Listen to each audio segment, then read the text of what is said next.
E aí, tudo bem contigo, né? Professor Fabiano Pereira na área, com mais uma aula do nosso curso, ó, Direito Administrativo Exemplificado. Nosso curso completaço para você gabaritar as próximas provas de concurso que estão por vir. E lembrando que se você ainda não é inscrito ou inscrita no canal, é novo por aqui, achou esse vídeo aí do nada, inscreva-se no canal, porque você vai ter acesso a todos os demais vídeos que eu vou postar. E é esse curso completaço de Direito Administrativo para te ajudar a gabaritar as questões de prova.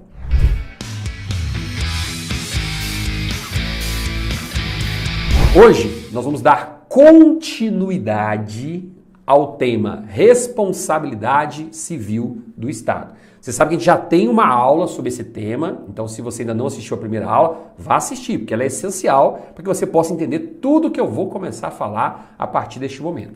E de cara, eu já quero reforçar com você aqui aquela diferença entre responsabilidade civil objetiva e responsabilidade civil subjetiva. Lembra que eu falei isso na primeira aula? Então aqui eu quero diferenciar para você, tá? Isso vai ser muito importante a partir de agora para você entender vários pontos que estão por vir.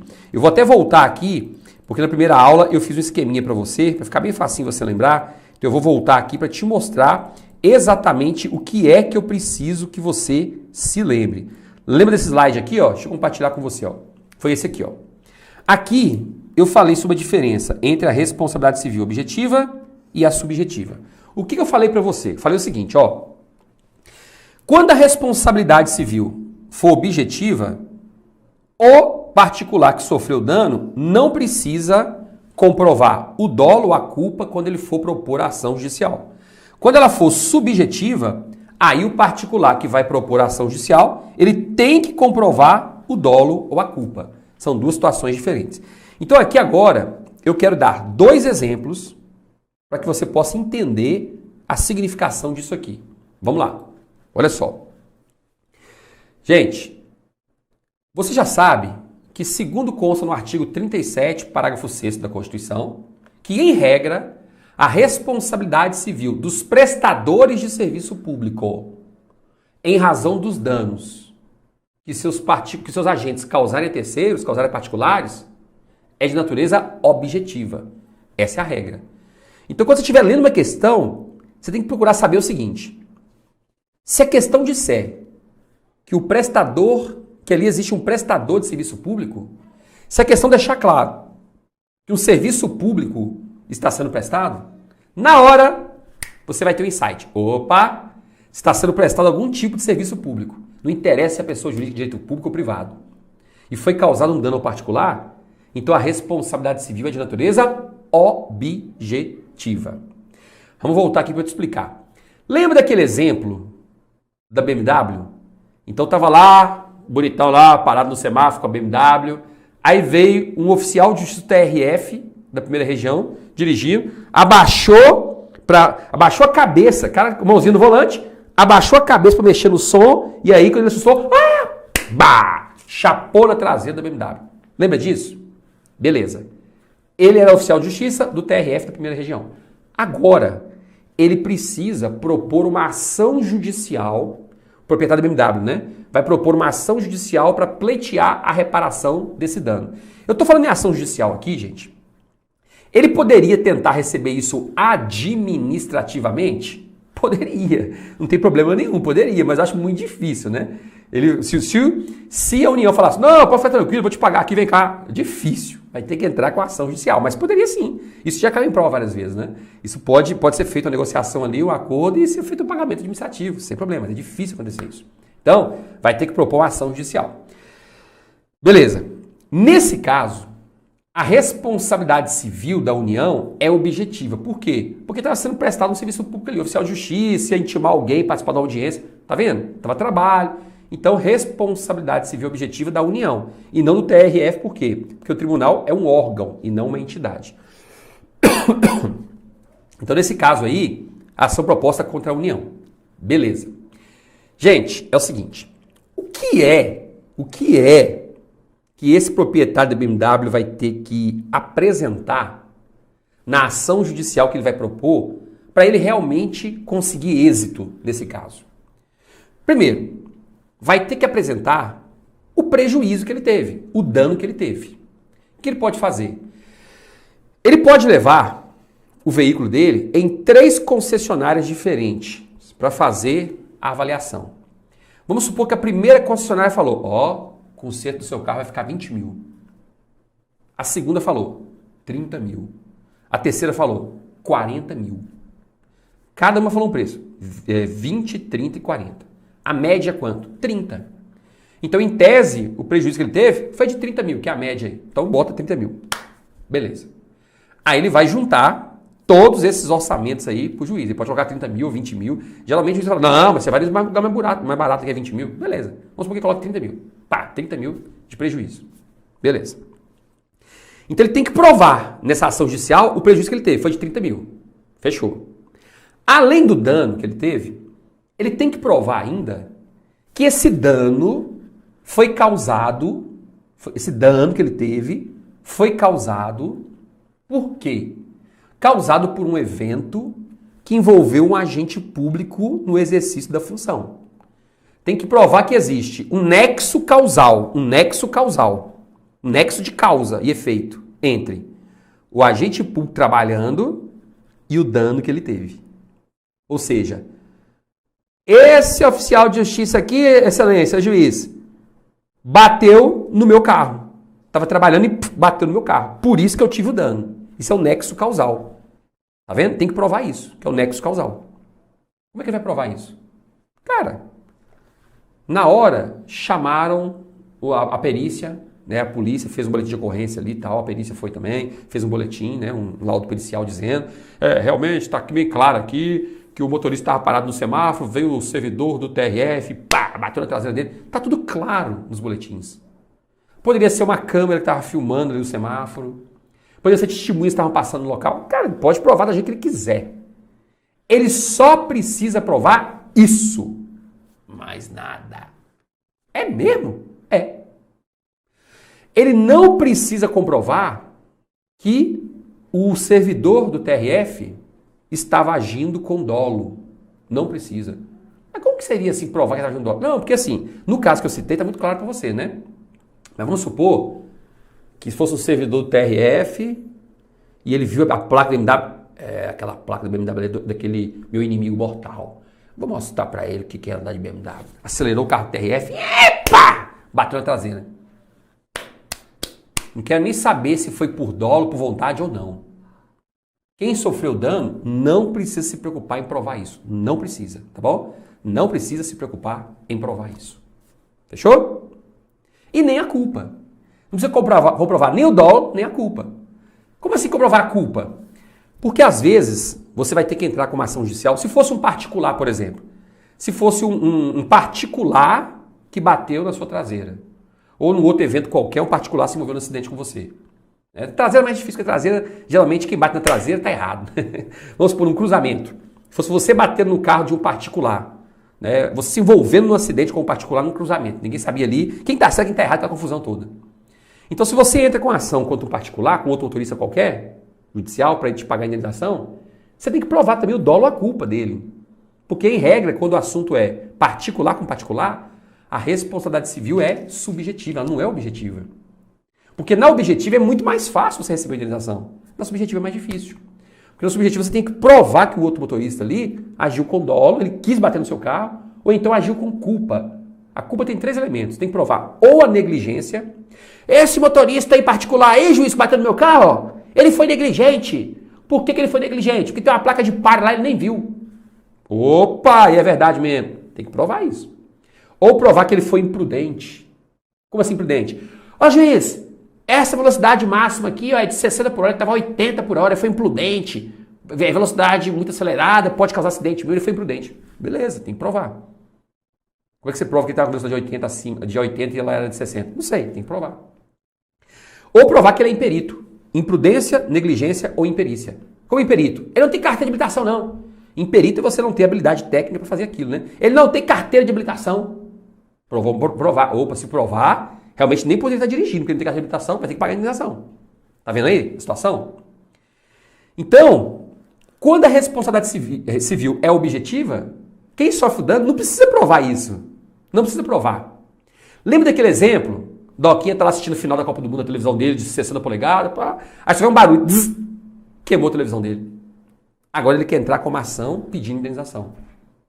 Ele só tem que comprovar o dano que ele teve e comprovar que justamente naquele momento ali do final da Copa do Mundo tinha um agente público mexendo no poste. E foi por aquilo ali que ele teve o dano. Só isso. Ele não tem que provar que o agente público agiu com dolo, com culpa, nada disso. Então é mais fácil receber a indenização. Então essa é a responsabilidade civil objetiva. E a objetiva é quando não precisa comprovar nem o dolo nem a culpa. Já na subjetiva é quando tem que comprovar o dolo ou a culpa. Então na subjetiva, cara, é mais difícil a gente conseguir receber a indenização. Lembra daquela diferença que eu fiz entre empresas públicas e sociedade de economia mista, prestadoras de serviço público e exploradoras de atividade econômica? Quando o dano é causado por uma empresa pública ou sociedade de economia mista que presta serviço público, a responsabilidade é objetiva. Na objetiva, é mais fácil ou mais difícil conseguir a indenização? Em tese é mais fácil, porque eu não preciso comprovar nem o dolo nem a culpa. Mas se é uma ação contra o Banco do Brasil, contra a Petrobras, contra a Caixa Econômica, que exploram a atividade econômica, a responsabilidade é subjetiva. Aí é mais difícil, cara. Que eu tenho que propor uma ação contra eles e ainda provar que eles agiram com dolo ou com culpa quando me causaram prejuízo. É mais difícil. Tá bom? Então essa é a diferença básica que você tem que saber para responder essas questões que envolvem a diferenciação entre responsabilidade civil objetiva e subjetiva. E você já sabe que no Brasil se adota a teoria do risco administrativo, não sabe? Com certeza. Então você já sabe que no Brasil se adota a teoria do risco administrativo. Então a partir de agora, a gente vai começar a falar sobre algumas diferenças entre a teoria do risco administrativo e teoria do risco integral, tá bom? Lembrando, no Brasil a regra é teoria do risco administrativo. Teoria do risco integral são só em situações excepcionais. E quais são essas situações excepcionais? Vamos lá, olha só. Quais são as hipóteses hoje em que no Brasil se adota a teoria do risco integral? Lembrando, teoria do risco integral é apenas em situações excepcionais. Por quê? Porque quando a gente fala em risco integral, é se o particular sofreu um dano. Se uma pessoa comum sofreu um dano. Em uma dessas situações, quero nem saber. O Estado vai ter que indenizar, o prestador de serviço público vai ter que indenizar e ponto final. Não interessa. Vai ter que indenizar. Mesmo que o próprio particular tenha sido responsável pelo prejuízo que ele teve, não quer nem saber. Mesmo assim, vai ter que indenizar. É assim que funciona. Tá bom? Por exemplo, um cara tá lá na avenida mais movimentada de São Paulo. Essa vida é muito cruel. Ah, meu Deus do céu, essa vida não é pra mim mais não. Aí vinha um caminhão lá da empresa de companhia de água e esgoto, prestador de serviço público, ele viu o caminhão e pá, jogou na frente do caminhão. Passou por cima. Morreu na hora. E aí? A família entrou com uma ação de indenização contra a empresa de companhia de água e esgoto. A companhia de água e esgoto vai ser obrigada a pagar essa indenização? Porque o caminhão passou por cima do rapaz? Sim ou não? Não. Por quê? Aqui no Brasil se adota a teoria do risco administrativo. Ou seja, o que o advogado da companhia de água e esgoto vai fazer? Ô juiz, nós não podemos ser obrigados a pagar uma indenização porque a culpa pela morte foi exclusiva da vítima. Ela se suicidou, ela pulou na frente do caminhão. Se ela não tivesse pulado na frente do caminhão, não teria nada que questionar. Ela não tinha morrido. Ela pulou na frente do caminhão. A culpa foi exclusiva da vítima. Tá vendo? Então, na teoria do risco administrativo, existem algumas situações nas quais o Estado, o prestador de serviço público, não vai ser obrigado a indenizar, porque não faz sentido, não tem lógica. Como essa situação aí da culpa exclusiva da vítima. Então, eu vou até passar aqui para baixo, tá? Que são as causas excludentes da responsabilidade civil, tá bom? Então, causas excludentes de responsabilidade civil é no caso a teoria do risco administrativo, tá? Então, tem algumas situações em que mesmo ocorrendo dano particular, o Estado ou o prestador de serviço público não vai ser obrigado a indenizar. Então a primeira é essa, culpa exclusiva da vítima. Lembrando, culpa exclusiva da vítima é diferente de culpa concorrente. Culpa exclusiva é uma coisa, culpa concorrente é outra. O que é esse negócio de culpa concorrente? Culpa concorrente é quando tanto o particular quanto o prestador de serviço concorreram para aquele evento acontecesse. Vou te dar um exemplo. Já caiu muito em prova, tá? Vamos supor que uma linha de trem passe no meio da cidade. Uma linha de trem passa no meio da cidade. E a empresa de companhia do trem, a empresa prestadora de serviço daquele serviço férreo, ela fez um muro acompanhando a linha todinha. Para não correr o risco das pessoas passarem e atravessar a linha. Mas nós estamos no Brasil, meu amigo. Aí, a linha do trem passava num lugar movimentado. O brasileiro foi lá, fez um buraquinho, pequenininho, para passar baixado. Porque dá trabalho você subir na passarela. Demora 38 segundos a mais você passar na passarela. Tem uma passarela em cima. O cara vai lá, faz um buraco no muro, para não precisar passar na passarela, né, que fica em cima do buraco que ele fez no muro. Pronto. Aí no belo dia, ele abaixou, né, ele viu o trem, ele estava com pressa, ele tropeçou, caiu na linha do trem, o trem veio e arrancou as duas pernas dele. Gente, já aconteceu isso, viu? Não foi uma vez só, não. O trem veio e arrancou as duas pernas dele. E aí? E aí, que aí ele entrou com uma ação judicial, pedindo indenização para a linha de trem, não sei o quê, blá blá blá, né? E aí, gente, sabe qual foi o entendimento do STJ na época? Nesse caso que eu contei, o entendimento foi o seguinte. A pessoa que perdeu a perna entrou com uma ação contra a empresa prestadora de serviço de trem ali naquela região. E aí, a empresa falou o seguinte, juiz, eu não posso ser obrigado a pagar essa indenização para esse cidadão. Porque tinha uma passarela no local e o infeliz vai lá e fura um buraco no muro para passar por baixo. Tinha uma passarela no local. Se ele tivesse passado pela passarela, não tinha perdido as pernas. Beleza. Então a empresa queria o quê? Não indenizar nenhum centavo. Que a culpa foi do particular. Mas aí veio o advogado particular e falou o seguinte, não concordamos, juiz, pelo seguinte, tudo bem, mas a empresa sabe que ela está no Brasil, ela não está na Finlândia, ela não está na Islândia, não está na Suécia, ela está no Brasil. Então essa empresa deveria, se é aberto um buraco no muro, a empresa tem que ir lá e fechar o buraco. Pronto. Faz uma placa blindada, gente, esse é o nível da conversa, faz uma placa blindada para ninguém passar ali. Tem que garantir a segurança dessas pessoas. Aí o juiz olha, então faz o seguinte, nós do STJ entendemos que a empresa teve uma participação, porque foi lá, não fechou o buraco, realmente, tem que fechar mesmo. E particular também tem uma participação nisso aí, né? Porque se não tivesse passado no buraco, você não tá sem as pernas. Então faz o seguinte, você está querendo indenização de quanto, particular? Bem, uns 500 mil, não. Indenização de 50 mil e fechou. Pronto. É mais ou menos por aí. Então a culpa concorrente é quando o particular tem uma participação e o prestador de serviço público também tem uma participação no evento danoso que foi causado, no prejuízo que foi causado. Então, se o particular tem culpa concorrente, diminui-se o valor da indenização. Entendeu? Não exclui não, mas diminui o valor da indenização a ser paga. É assim que funciona. Fechou? Então cuidado, viu? Isso cai muito na prova. Outra situação que cai muito em prova é essa aqui, ó. Caso fortuito, tá? O caso fortuito pode ou não excluir a obrigação de indenizar. Pode ou não. E cuidado com isso aqui, porque quando cai em prova, gente, tem algumas questões de prova que só coloca assim.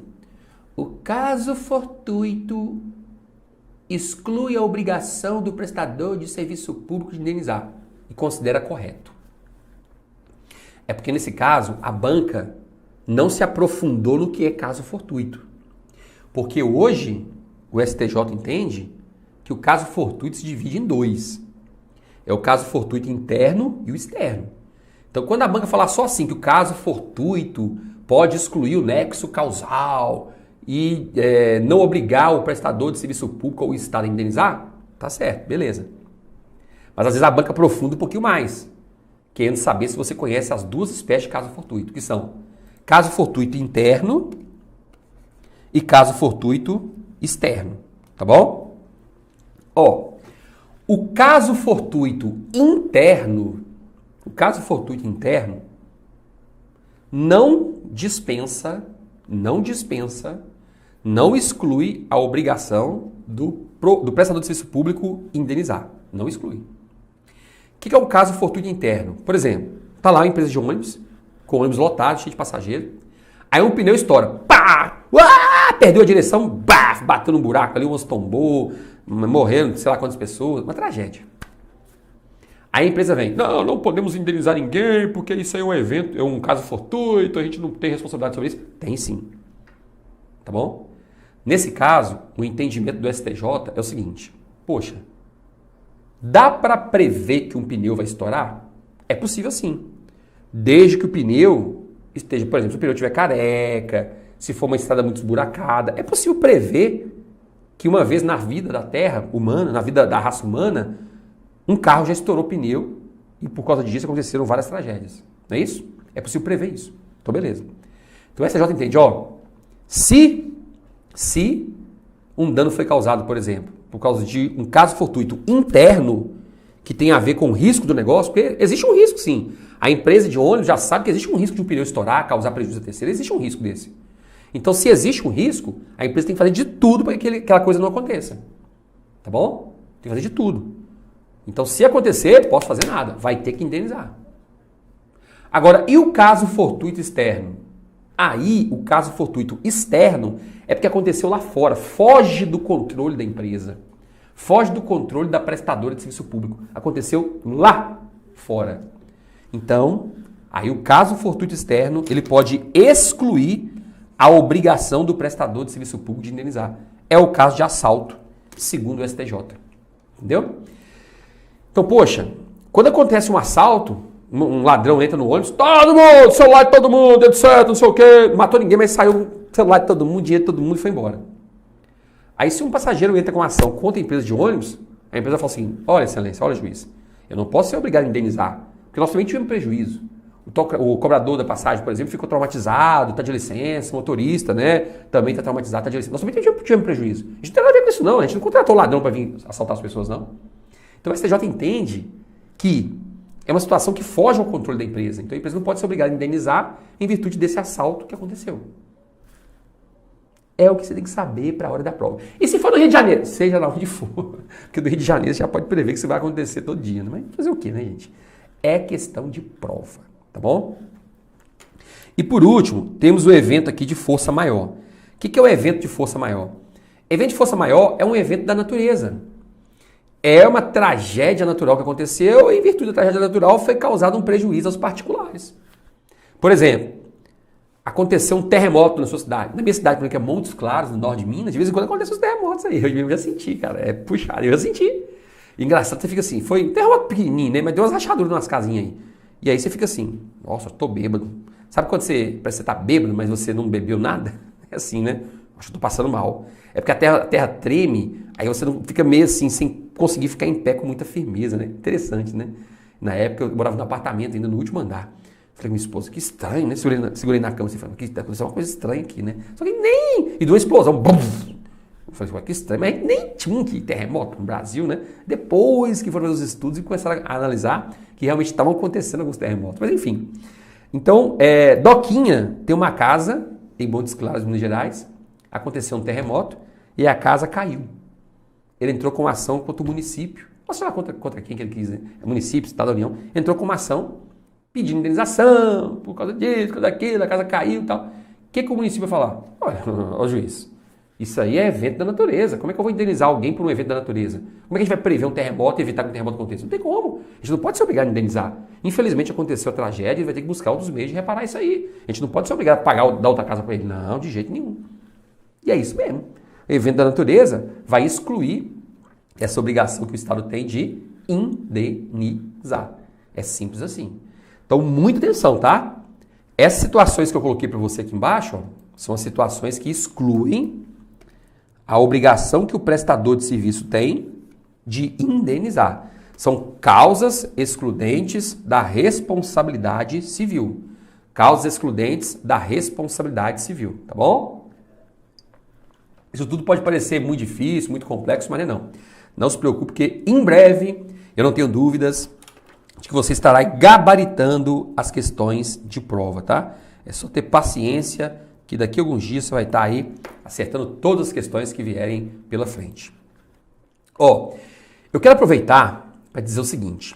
Se você está estudando para um concurso público, está se sentindo assim muito perdido, muito perdida, você sabe que no canal aqui tem muitos vídeos, cara, com orientações, né? A gente tem muito conteúdo de qualidade para você se aprofundar, mas mais do que isso, se você tiver interesse, você sabe que eu tenho uma mentoria em que eu acompanho pessoalmente os candidatos que se preparam para concurso público, independentemente qual seja o cargo, seja o concurso para fiscal, para policial, área de tribunais, área de Ministério Público, seja lá qual for. Então, na minha mentoria, a sua única função vai ser sentar e estudar. Por que sentar e estudar? Porque todo o restante é comigo. Todo o restante é comigo. Eu que vou elaborar o seu planejamento de estudos, eu que vou dizer quando é que você vai resolver questões, quando é que você vai fazer revisões? Qual é a disciplina que você vai estudar naquele dia? Quais são as disciplinas do dia seguinte? Tudo sou eu que estabeleço para você. E a gente faz isso por meio de uma plataforma, por meio de um site. Então eu já te entrego tudo prontinho. E eu vou monitorando o seu percentual de acerto, porque toda questãozinha que você resolver, você lança na plataforma. E aí eu vou poder olhar o seu rendimento e dizer, ó, aqui em português você não está tão bem assim, vamos melhorar aqui, melhorar ali. Em direito constitucional, tá legal, viu? Mas tem que melhorar aqui, tem que melhorar ali, vamos fazer isso, fazer aquilo. Então eu vou te orientando para que, num período de 4 meses, você conquiste os 90% de acertos. Esse é o objetivo. 90%? Pois é. Hoje, isso pode parecer uma coisa muito distante para você. Hoje pode parecer. Mas eu te digo, tá? Você vai chegar lá. É só você aplicar o método, que é o mesmo método que eu utilizei para conquistar 4 nomeações em concursos públicos federais. E o mesmo método que meus ex-alunos utilizaram para serem aprovados em vários concursos públicos. Alguns em primeiro lugar, terceiro, quinto lugar. Os concursos mais concorridos do país. Tá? Nesse último concurso da PRF, por exemplo, eu orientei 2 alunas para o concurso da Polícia Rodoviária Federal, o último que teve. As 2 foram aprovadas. Dentro do número de vagas. Muito bem classificadas. As 2 que eu orientei. Então assim, por que aconteceu isso? É porque eu sou mágico? Não. É porque eu apresentei o método, elas seguiram o método e colocaram em prática. Aí o resultado vem. Não tem como dar errado. Simples assim. Tá bom? Tô deixando o link aqui embaixo para você clicar e qualquer informação pode entrar em contato comigo por esse link aí, que a gente vai conversando até a gente conseguir ali fazer o que você realmente precisa. Que é deixar essa vida de lado de eterno candidato, eterna candidata e de uma vez por todas conseguir a aprovação e assinar o seu termo de posse. Tá bom? Olha, agora eu quero te mostrar aqui quais são as hipóteses no Brasil em que se aplicam a teoria do risco integral, tá? Teoria do risco integral, então, é aquela que não se discute, independentemente da culpa ser da vítima ou não ser, culpa concorrente, caso fortuito, não interessa. O Estado, o prestador do serviço público vai ter que indenizar de qualquer jeito. Primeiro caso, dano nuclear. Inclusive, eu já até apresentei um exemplo para você na aula anterior sobre esse dano nuclear. Então, se o particular sofre um dano nuclear, ainda que ele tenha contribuído para aquele dano nuclear, como foi o caso do drone lá que eu te contei na outra aula, o Estado é responsável. O prestador de serviço público vai ter que indenizar. Atos terroristas de guerra ou eventos correlatos cometidos contra aeronaves de matrícula brasileira. Cara, um terrorista vai lá, sequestra um avião, joga o avião no meio da montanha, plá, explode o avião. Nesse caso, o Estado vai ter que indenizar a família das vítimas, tá bom? Ou melhor, o prestador de serviço, né, vai ter que indenizar a família das vítimas, tá bem? E o caso de dano ambiental. Então, dano ambiental é a mesma coisa. Então, se é cometido um dano ambiental, aqui não interessa quem cometeu o dano ambiental. Não interessa se é o Estado, não interessa se é o particular. O fato é que a responsabilidade civil vai ser de natureza objetiva. Natureza objetiva na modalidade do risco integral. Então, na modalidade do risco integral. Tá bem? Beleza. Então, agora você já conhece a responsabilidade objetiva, a subjetiva, como é que funciona, esse negócio de comprovar dolo ou culpa. Agora eu quero dar mais um passo com você. Vamos lá. Ó, Agora eu quero te mostrar um pouquinho mais sobre dano ambiental. A gente já falou aqui, deixa eu avançar um pouquinho mais. Ó, volta aqui. Eu quero mostrar para você aqui algumas situações específicas envolvendo a responsabilidade civil subjetiva, tá bom? O que é a responsabilidade civil subjetiva? Responsabilidade civil subjetiva é quando é necessário que o particular que sofreu o dano, ele comprove o dolo ou a culpa, tá bom?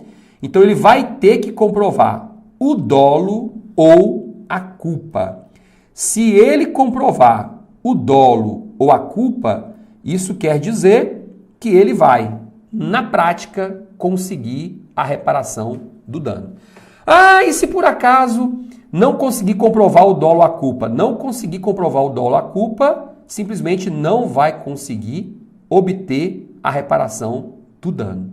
Simples assim, tá? Não vai conseguir obter a reparação do dano. Então vamos lá. Gente, quando fala em responsabilidade civil subjetiva, a gente tem que entender que existe uma diferença entre danos causados a particulares por atos comissivos e atos omissivos. Qual que é a diferença? Ato comissivo e ato omissivo. Ó, ato comissivo é quando um agente público faz alguma coisa e, em virtude dele ter feito alguma coisa, causou um prejuízo a um particular. Tá vendo? Fez alguma coisa. Tá lá o agente da companhia energética mexendo no poste. Fez alguma coisa ali que queimou a televisão do Doquinha. Tá vendo? Isso é um ato comissivo, conduta comissiva. E danos causados por condutas comissivas, nesse caso, a responsabilização civil vai ser de natureza objetiva. Essa é a regra. Vai ser objetiva. Tá bom? Agora, em algumas situações específicas, é possível que um dano seja causado ao particular por uma omissão do Estado, por uma omissão do agente público. Então, se for causado um dano em virtude de uma omissão específica do agente público ou do Estado, o particular vai ter direito a uma indenização. Só que aí, a indenização, nesse caso, só vai ser recebida se o particular comprovar o dolo ou a culpa do Estado como um todo ou do agente público naquela omissão que lhe causou dano. Aí é que tá. Então, se o dano foi causado por uma conduta comissiva, responsabilidade civil objetiva. O particular que sofreu o dano não precisa comprovar o dolo ou a culpa. Se o dano foi causado por uma omissão do Estado, aí o particular que sofreu o dano vai ter que provar o dolo ou a culpa. Porque senão, ele não recebe a indenização. Vou te dar um exemplo claro aqui, tá? Ó, isso cai muito em prova, é um exemplo de despenca em prova. Vamos supor que tem uma avenida na cidade que passa um córrego. Cara, é uma tragédia, porque quando chove, esse córrego às vezes enche de água, a água não consegue escoar e aí inunda algumas casas ali, é uma tragédia, cara, que a região ali é complicada. Então os moradores dali já sabem, quando chega a época de chuva, eles ficam atentos. O que eles fazem? Eles já perceberam que muitas vezes o rio enche e transborda porque os bueiros estão entupidos, a calha do rio está cheia de mato, de pedra, de sujeira, de lixo. Então, quando está chegando a época de chuva, os moradores já entram em contato com a prefeitura, fazem ofício para a prefeitura dizendo: prefeitura, mandar a equipe de limpeza aqui para limpar o rio, mandar a equipe de limpeza para limpar os bueiros. Está chegando a época de chuva. Já fazem isso. Então, o que acontece? Teve uma época X que vários moradores fizeram ofício para a prefeitura nada de responder. Foi omissa mesmo, respondeu não. Afinal nem recebeu os ofícios. E aí, menino, começou a chover. Como tinha luxo para todo quanto é lado, bueiro entupido, a água não conseguiu escoar. E aí foi empoçando, transbordou, entrou na casa de um tanto de gente, foi uma tragédia. Prejuízo, molhou tudo. Imagina, né? Aí Doquinha, que foi um dos prejudicados, porque a água invadiu a casa dele, entrou com uma ação judicial de indenização contra o município. Alegando o quê? Que o município tinha que pagar para ele 50 mil de indenização, por quê? Porque ele perdeu eletrodoméstico A, B, C, D, teve que pintar a casa de novo, enfim. Comprovou tudo, ó. Tá aqui, doutor, 50 mil de prejuízo. O município vai ter que pagar. Só que aí veio o município, dando de esperto, né, e falou assim, ó, excelência, eu não posso ser obrigado a pagar, porque esse dano aí causado foi por causa das chuvas. Evento de força maior, evento natural, chuva. Como é que eu vou saber negócio de chuva aí? Vai cobrar lá de São Pedro. Eu não tenho nada a ver com isso não, doutor. Aí, num primeiro momento, o juiz olha e fala, realmente, né, o particular. Chuva é evento natural. Estou lendo aqui no livro aqui que evento de força maior como evento de natureza, terremoto, chuva, furacão, esse negócio, o município não é obrigado a indenizar. Não, doutor, peraí. Mas não foi por causa disso que eu tive prejuízo, não, doutor. Vou te explicar. Olha esses ofícios aqui, doutor. Esses ofícios comprovam que a água só entrou na minha casa porque o município foi omisso. Ele tem culpa, ele foi negligente. Eu estou provando aqui, doutor, para você não, para a excelência, que está provado aqui, ó, que o município foi omisso. Ele tem culpa, ele foi negligente. Não estou dizendo que o município quis que a água entrasse na minha casa. Não estou provando dolo, não estou provando a culpa. A culpa, doutor, que ó, foi negligente aos ofícios aqui, ó, só meu não, de várias pessoas do bairro. Aí é diferente o município. Vai ter que pagar a indenização. Acabou. Então, numa situação dessa aí, se foi o dano causado, se o município tivesse limpado os bueiros, tudo bonitinho, tudo arrumadinho, cumpriu o papel dele, aí veio aquela chuva assim que ninguém esperava, alagou, tudo bem, o município pode até alegar. Não foi culpa minha não, foi culpa da chuva, que choveu muito mais do que chove. Beleza. Mas nesse caso o particular comprovou que o dano só foi causado por causa da omissão do poder público, que não limpou os bueiros. Está aqui os ofícios requerendo e eles não fizeram nada. Entende? Esse é o detalhe. Então, esse é o detalhe. Então, evento de força maior realmente exclui a obrigação do prestador de serviço indenizar. Mas nesse caso o dano foi causado não por evento de força maior. O dano foi causado nessa situação foi por omissão mesmo do poder público. Simples assim. Tá bom? E vamos lá, mais um passo. Agora eu quero te mostrar algumas situações especiais que de vez em quando você vai encontrar em prova, tá? Vamos lá. Primeira situação especial. Dano de obra pública. Gente, aqui é o seguinte. O Estado resolveu fazer uma obra pública. O Estado resolveu, sei lá, o Estado de São Paulo resolveu criar mais uma linha do metrô lá em São Paulo, ligando o bairro X ao bairro Y, mais uma linha do metrô. Beleza. É uma obra pública, tá bom? Só que essa obra pública, concorda comigo que ela pode causar prejuízo aos moradores, às pessoas que vivem na região? Pode. Essa obra pública pode causar prejuízo por duas razões. Primeiro, pelo só fato da obra. Guarde essa expressão aqui, viu? Isso que cai em prova. Só fato da obra. O que significa só fato da obra? É o seguinte. O que causou prejuízo aos moradores da região foi a decisão do Estado de São Paulo de construir mais uma estação do metrô ali. Foi isso que causou prejuízo. Foi isso. Por quê? Porque naquela região ali não seria viável construir uma nova estação do metrô, porque o solo é um solo argiloso, de não sei o quê, blá blá blá, não comporta e de não sei o quê. A decisão foi errada do poder público. Por isso que aconteceu essa tragédia. Então, se foi a decisão em si de fazer a obra naquele local que causou dano aos particulares, então o Estado vai ter que indenizar e a responsabilidade civil, nesse caso, vai ser de natureza objetiva. Então, o Estado é que vai indenizar. Não é nem a empreiteira que foi contratada, é o Estado que vai indenizar. É o Estado que vai indenizar. Tá bom? Agora, às vezes, o Estado tomou a decisão de realizar uma obra, fez as pesquisas antes, fez o projeto básico antes, só que a empreiteira que foi contratada é muito ruim de serviço, cara. Então, ela executou um tanto de coisa de forma errada, usou uns cálculos errados, e em função dos cálculos errados que ela utilizou, ela acabou causando prejuízo aos moradores da região. Mas o prejuízo não foi causado pela decisão de fazer a obra em si. Porque se fosse uma outra empreiteira, não teria acontecido os danos. É porque essa empreiteira é muito ruim de serviço. Então, quando o dano é causado pela má execução da obra, a responsabilidade civil é da empreiteira. Só que aí, a responsabilidade civil vai ser de natureza subjetiva e não objetiva, tá bom? Então vai ser subjetiva e não objetiva, tá certo?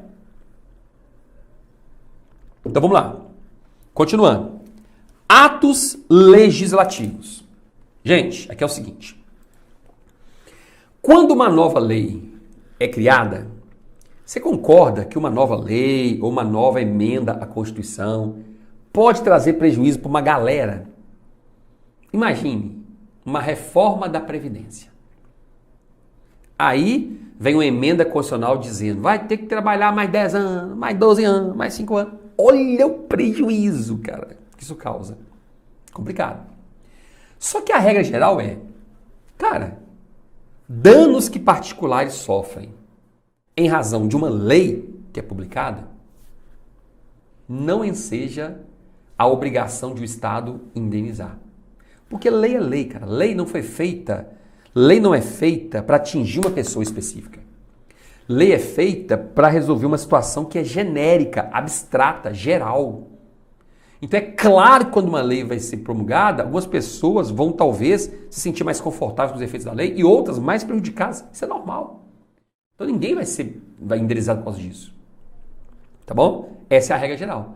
Então a regra é danos causados a particulares por meio de atos legislativos não ensejam indenização.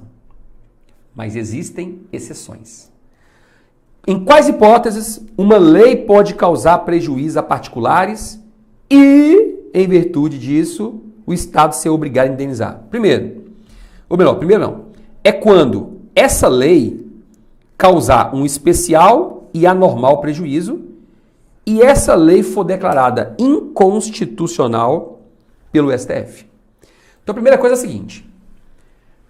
Para que um particular possa propor uma ação judicial de indenização contra o Estado, alegando que a lei lhe causou um prejuízo, ele só pode fazer isso se a lei foi declarada inconstitucional pelo STF.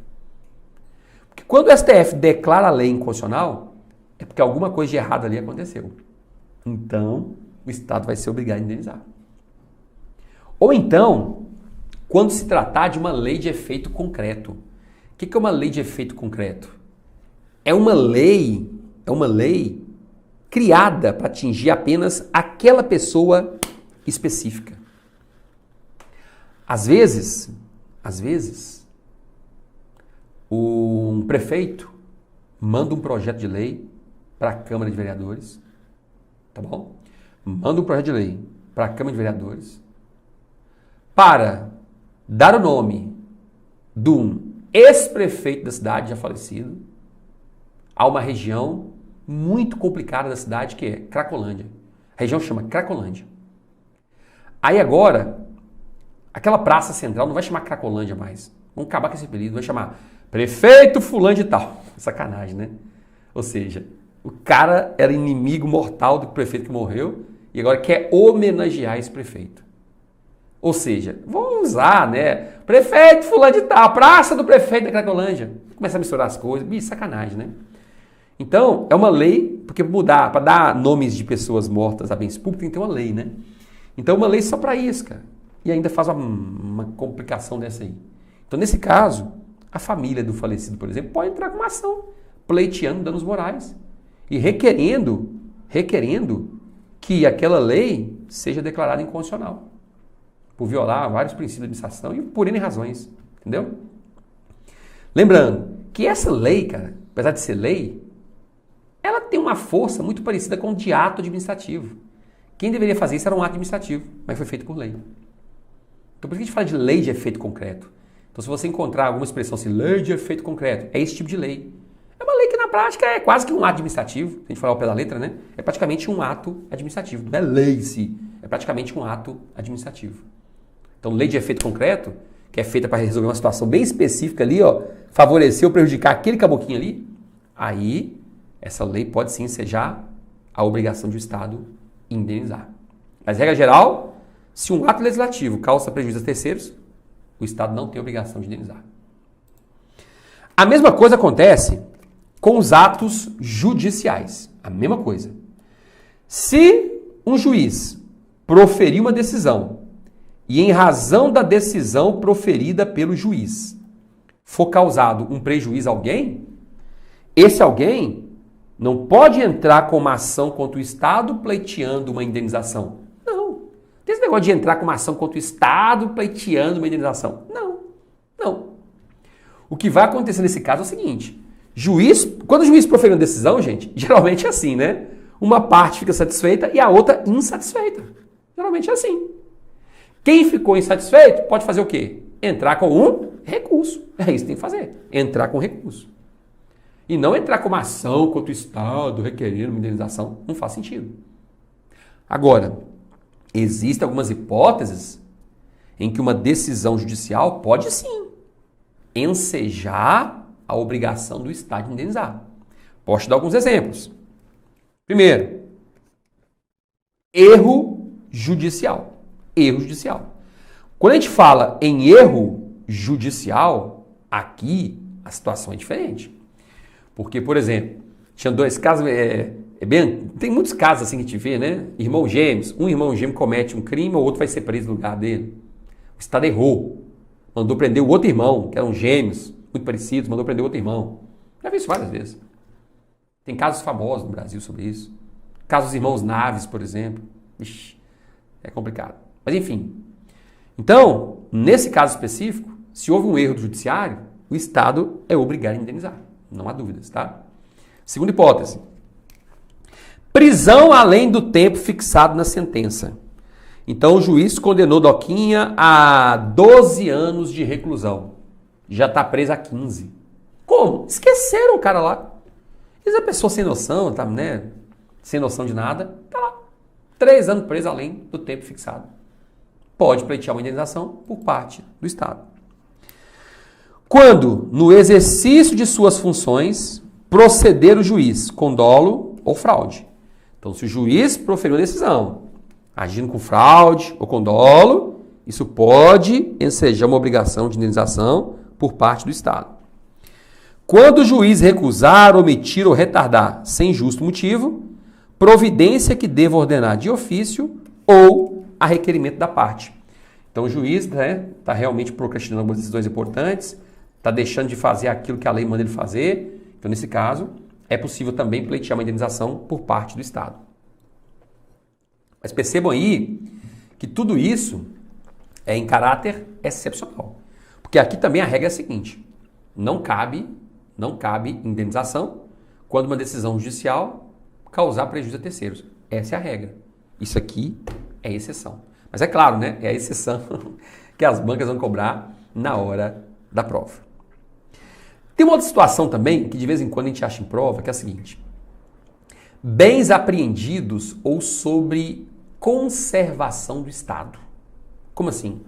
Vamos supor que lá na aduana, lá na região de fronteira, a Receita Federal, por meio de seus auditores, detectaram que vários produtos estavam entrando no Brasil por meio de contrabando ou de descaminho, sei lá o quê, descaminho, contrabando, enfim. Esses produtos entraram no Brasil. Aí a Receita, os auditores, entenderam assim, não, isso aqui é fruto de contrabando ou de descaminho, sei lá, não está pagando os impostos. Aí pegaram aqueles bens e colocaram num galpão. E os proprietários dos bens falaram, não, moço, tá tudo certinho, a nota fiscal tá na empresa e tal, eu vou buscar na outra cidade e tal. Então vai, nós vamos guardar esses bens no galpão. Beleza.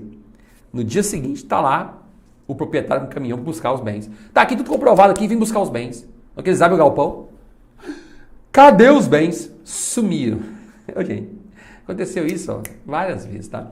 Cadê os bens? Sumiram. O Estado responde objetivamente pela conservação desses bens. É a mesma coisa quando a gente fala em crianças em escolas públicas que sofrem acidentes, às vezes até morrem, né, em escolas públicas por alguma razão, briga envolvendo criança em escola pública. os detentos que estão cumprindo pena em presídios. O Estado é responsável pela vida, pela integridade física e moral deles. Se é causado algum dano a essas crianças, esses detentos, o Estado é responsável civilmente. E o Estado responde, nesse caso, de natureza, a responsabilidade civil do Estado é de natureza objetiva. Objetiva. Tá bom? Objetiva. Simples assim. Fechou? Então vamos lá. Continuando ainda. Agora você já viu essas condições especiais. E agora eu quero trazer para você alguns dispositivos que falam sobre o prazo prescricional, tá? Porque é o seguinte, quando o particular sofre um dano causado por um prestador de serviço público, o particular que sofreu o dano, ele tem um prazo para propor a ação de indenização contra o prestador de serviço. Tem um prazo. Se não fizer isso no prazo determinado, já era. Não vai poder mais entrar com a ação. Então tem um prazo. Qual é esse prazo? De 5 anos. Então, esse prazo está previsto aqui, ó, no artigo 1º do Decreto 20.910/32.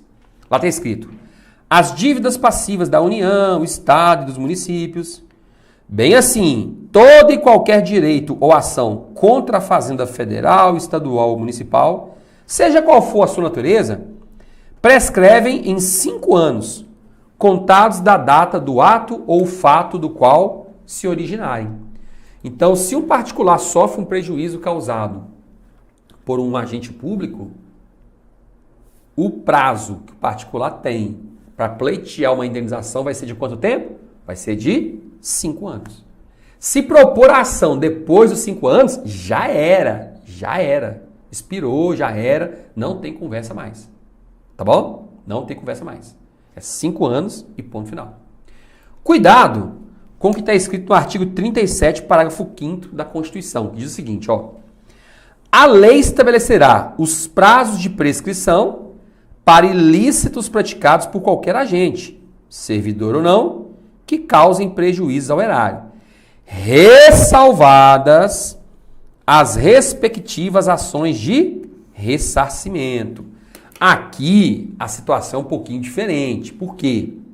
Porque aqui é o seguinte: um particular causou um dano aos cofres públicos. Um particular causou um dano aos cofres públicos. É o contrário do que nós estamos estudando. Porque na responsabilidade civil do Estado, a gente estuda o quê? É quando um agente público, atuando em nome do Estado, ou de uma pessoa jurídica que presta serviço público, causa um prejuízo a um particular, a uma pessoa comum. Aqui é diferente. Uma pessoa comum, um particular, causou um prejuízo ao Estado. O que está dizendo aqui é o seguinte: hoje, né, não é o que está dizendo aqui, tá? Eu vou até aprofundar aqui, já vou aproveitar, ó, para explicar isso aqui também, ó. Tá? Vamos lá. Gente, aqui é o seguinte: qual é o entendimento hoje do Supremo Tribunal Federal sobre essa situação que envolve um particular, uma pessoa comum, que causou um prejuízo aos cofres públicos? Como é que funciona isso? É o seguinte: hoje o entendimento do STF é o seguinte: se um particular causou um prejuízo aos cofres públicos, a regra é: a ação que o Estado tem que propor contra ele prescreve em 5 anos. 5 anos. Ora, se a ação do particular contra o Estado prescreve em 5, a do Estado contra o particular também prescreve em 5. Para ficar uma coisa mais justa. É o que o STF decidiu.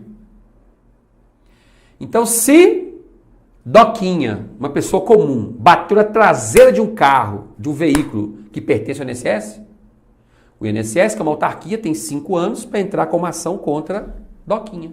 Para Doquinha pagar o conserto daquele carro. É o que nós chamamos de ilícito comum. É comum, cara, é uma batida de carro ali, um ilícito comum. Então, prazo prescricional para o Estado propor a ação de reparação contra o particular por ilícitos comuns é de 5 anos. Aí tem uma ressalva. Cuidado. O STF entendeu que se foi causado um dano aos cofres públicos por ato doloso de improbidade administrativa, aí não tem conversa. É imprescritível. O Estado pode propor ação quando ele quiser, daqui a 50 anos, 30 anos, 20 anos, é imprescritível, não prescreve. Isso é quando um particular, uma pessoa comum ou um agente público tiver causado um dano aos cofres públicos por meio de ato que configurou improbidade administrativa. Mas é um ato doloso. Se for culposo, não. Doloso. Ato doloso de improbidade administrativa? 5 anos. Ato doloso de improbidade administrativa não tem prazo para o Estado propor ação contra o causador do dano. O que tem prazo é o ilícito comum. Prazo de 5 anos contra o particular. Senão prescreve. Grave isso aí, gente. Ó, cara, tá caindo muito em prova. Então grave essa informação. Tá bom? Então aqui, ó. Deixa eu até colocar esse detalhezinho aqui. Opa, volta aqui. Aqui, ó. Então, danos decorrentes de improbidade administrativa, vou ter que colocar aqui, ó. Quando for ato doloso, imprescritível. Ilícito comum, prescritível. 5 anos. Tá bom? Então, grave isso aí, para você não errar. Questãozinha na hora da prova. Beleza? E aí, fácil ou difícil? Situaçãozinha bem complicada, né? Eu sei que às vezes você tá aí achando tudo muito complexo. Oh, meu Deus do céu, isso é muito complexo. E olha que eu tô pegando aqui só os pontos mais importantes, hein? Por quê? Porque no nosso curso em PDF, cara, tá completaço. Inclusive, se você ainda não se matriculou, tô deixando o link aqui embaixo, viu? Para você clicar e se matricular no nosso curso em PDF de Direito Administrativo. E tem um curso completaço em PDF de Direito Administrativo. Lá você vai encontrar todas as videoaulas do curso, tudo explicadinhos, e mais do que as videoaulas. Você vai encontrar os cursos escritos em PDF. Para cada aula tem tudo explicadinho por escrito, de uma forma muito mais aprofundada. Pra você ter uma ideia, no curso completo tem mais de 5.000 questões comentadas. 5.000, cara, questões comentadas para você resolver, ou seja, é para gabaritar mesmo. É um curso completão. Ao final de cada aula tem um resumo, tem mapa mental. Pense num curso completo. Faz o seguinte, aqui embaixo tem um link, você clica lá e faz o download. Porque a primeira aula é demonstrativa, ela é 100% gratuita. Vá lá, faz o download para você conhecer a didática. Se você gostar, faça a matrícula no curso. Vai ser um diferencial tremendo para você realmente estudar para esses próximos concursos que estão por vir. Pode ter certeza. Tá bom? Vamos lá. Então, vamos continuar para fechar com chave de ouro esse assunto envolvendo responsabilidade civil do Estado. Nós vamos falar de quê? Vamos falar da famosa ação regressiva. Ação regressiva que pode ser proposta contra o servidor. O que é isso? Ação regressiva. Gente, olha o que diz o artigo 37, parágrafo 6º da Constituição. Ele diz o seguinte: as pessoas jurídicas de direito público e as de direito privado, prestadoras de serviços públicos, responderão pelos danos que seus agentes, nessa qualidade, causarem a terceiros, assegurado o direito de regresso contra o responsável, no caso de dolo ou culpa. Então, aqui é o seguinte, tudo bem, um agente público estava trabalhando, mexendo no poste, apertou o botão errado, queimou a televisão de Doquinha.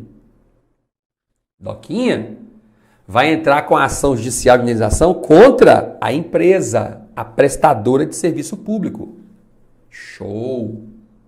Mas aí, é o seguinte, se a prestadora de serviço público for obrigada a pagar aquela indenização para a Doquinha, que teve a televisão queimada, o que acontece a partir de agora? A empresa vai cobrar esse valor, sei lá, vamos supor que sejam 10 mil reais, vai cobrar esse valor do agente, do funcionário que causou esse prejuízo. É ação regressiva. Ó, funcionário, você causou esse prejuízo agora, eu vou cobrar esse dinheiro de você. Pá! Então, a companhia energética pagou 10 mil de indenização por coxinha. Beleza. Mas agora surge o direito de propor uma ação regressiva contra o servidor, contra o funcionário que causou aquele prejuízo. Tá vendo? Cobrar dele. Não fica aí a ver navios, não. Só que aí tem um detalhe. A responsabilidade civil da pessoa jurídica, da empresa, do prestador de serviço, frente ao particular, é de natureza objetiva. Ou seja, o particular, quando vai propor ação, não tem que provar o dolo ou a culpa. Então é muito mais fácil, né? Só que, quando a pessoa jurídica, a empresa, vai propor a ação regressiva contra o servidor, paguei 10 mil de indenização, me devolve os 10 mil. Quando vai propor a ação regressiva contra o servidor, aí a responsabilidade civil do servidor frente à empresa, frente à pessoa jurídica, é de natureza subjetiva. Então a empresa, a pessoa jurídica, a prestadora de serviço, para conseguir de volta o valor que ela teve que pagar a indenização para o particular, conseguir de volta do servidor, vai ter que provar que ele agiu com dolo ou culpa. Se não provar, ele não vai ser obrigado. Tem que provar que aquele carinha que está mexendo no poste lá agiu com dolo. Não, doutor, a gente consegue provar por quê? Tem uma gravação aqui falando que ele vai apertar o fio errado para queimar a televisão do Doquinha, que é inimigo dele. Sei lá, pode existir, provou o dolo. Vou queimar a televisão, provou o dolo. Ou a culpa, que ele foi imprudente, negligente, imperito, não sei. Se provar, ele vai ter que devolver para os cofres públicos aquele valor. Vai ter que devolver para a empresa, prestador de serviço, aquele valor. Tá bom? Lembrando o seguinte, então a responsabilidade civil dele frente ao prestador de serviço público é de natureza subjetiva. Agora, cuidado, viu? Nas ações de responsabilidade civil do Estado, é desnecessária a denunciação da lide ao suposto agente público causador do ato lesivo. Gente, isso aqui é complicado. A gente vê muitas questões de prova que as bancas não chegam num consenso, tá? Aqui é o seguinte. O entendimento do Supremo Tribunal Federal é o seguinte. Se o particular sofreu um dano, não tem conversa. Se o dano foi causado por um prestador de serviço público, não tem conversa. A ação de indenização tem que ser proposta contra a empresa que ele trabalha, contra a entidade, contra a pessoa jurídica e não contra quem causou o dano, que foi o agente público ou que foi o trabalhador. Não é contra a pessoa, é contra a empresa, a pessoa jurídica, não é a pessoa física. Tá bom? Entendimento do STF. Como eu expliquei durante toda a aula. Mas aqui, a gente tem um detalhe. O STJ, cara, ele tem um entendimento que é o seguinte. Quando o particular que sofreu dano for propor ação, ele pode escolher contra quem ele vai propor ação. Se é contra a pessoa jurídica, prestadora de serviço, se é contra o agente que causou o dano, ou se é contra os dois. Olha o entendimento do STJ. Complicado, né? Uai, mas na hora da prova eu vou marcar o quê? Se for uma provinha mais básica, que não apresente assim, conforme entendimento do STF, conforme entendimento do STJ. Porque se colocar lá conforme entendimento do STF e STJ, não tem conversa, já sabe qual é, né? STJ, qualquer um, STF contra a pessoa jurídica. Se colocar assim, a ação regressiva do prestador de serviço contra o agente público. Viajei aqui. Se a questão colocar assim, a ação de indenização, no caso de dano sofrido por particular, deve ser proposta contra o agente público. Ou pode ser proposta contra o agente público. Se colocar só assim, sem citar STF ou STJ, tá errado. Porque o que vigora nas sessões de prova é o entendimento do STF. Tem que propor, não é contra o agente, é contra a pessoa jurídica que ele trabalha. É contra a empresa em que ele trabalha. Mas, fiquem de olho, porque tem prova que é complicado. Eu vou te falar assim que não tem jeito. Ah, mas não colocou nem STF nem STJ denunciado e cobrou o entendimento do STJ, que é minoritário. Então, bora recurso. Propor recurso em cima. Não tem como, cara. Não tem como ele fazer milagre. Aí eu tenho que ver outras alternativas. Se não tiver nenhuma absurda, eu marco o entendimento do STJ. Se não tiver nenhuma outra alternativa absurda. Mas não tem como a gente monitorar isso. É complicado demais, cara. Complicadíssimo. É complicadíssimo. Não tem jeito. Eu lembro que caiu uma questão dessa na prova do TRF da 4ª região, salvo engano, cara. A galera ficou revoltada. Eles não colocaram lá segundo entendimento do STF nem do STJ. Então, quando é assim, a regra é entendimento do STF. Mas cobraram como certo o entendimento do STJ. Pô, aí complica, né? Vai fazer o quê?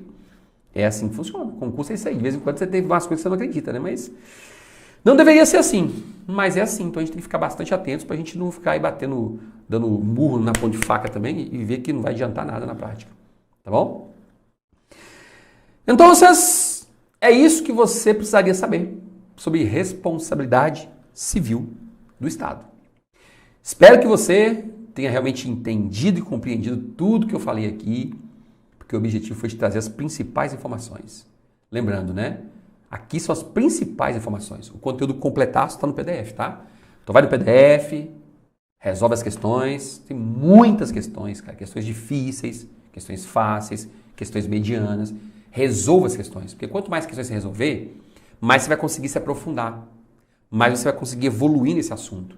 Eu coloquei também um mapa mental bem legalzinho, que dá pra você, assim, cara, com esses mapas mentais que estão disponíveis na aula, vai dar pra você fazer todo um esqueminha de revisão, bem bacana. Usa os mapas mentais, tá? Vão te ajudar demais nesse objetivo. Combinado? Bons estudos, sucesso, e a gente se vê em breve. Até mais.